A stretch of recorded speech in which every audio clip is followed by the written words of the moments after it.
believe emotional intelligence is a language, as if you're learning a foreign language, you can also get to learn emotional intelligence.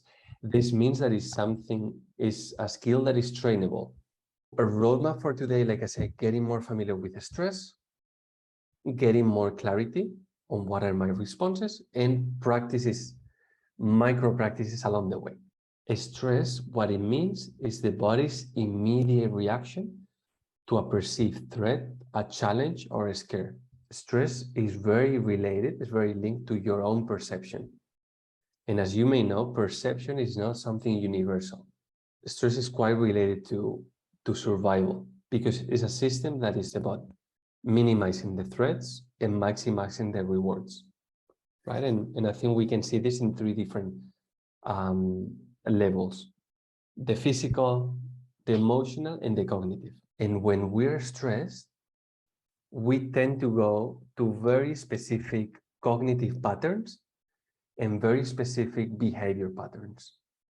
You see 12 different, what is called cognitive distortions. When we're stressed, we perceive reality in a very distorted way. So now we go to the next section of developing clarity. That much of our time, we're acting based on something that is called our autopilot, our habits, our patterns, etc. Okay, how can I stay present? And again, how can I shift out of my always, especially if my always don't serve me? The most helpful way to change from autopilot to aware is to stop. Okay, this first to stop and taking a breath, because many of the times we're going into a reaction. So what is useful is to engage the other part, to bring the relaxation part. And very interesting also, whenever we're stressed, taking this step of observing, noticing how we are. Last step of proceeding. And I think when it comes to proceeding, this is something that could be super, super useful.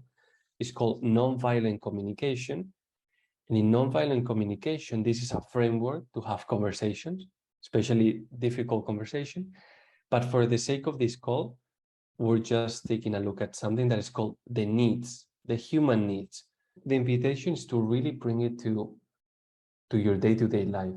For example, I was thinking really to your own sales call, in the way of how can you identify what can be a need of yours when you're making, for example, an important call, and what can be, I think more importantly, the needs of your clients. Because I think this is very already important work, because if the needs are satisfied, this is when it comes to happiness and growing and really a lot of satisfaction.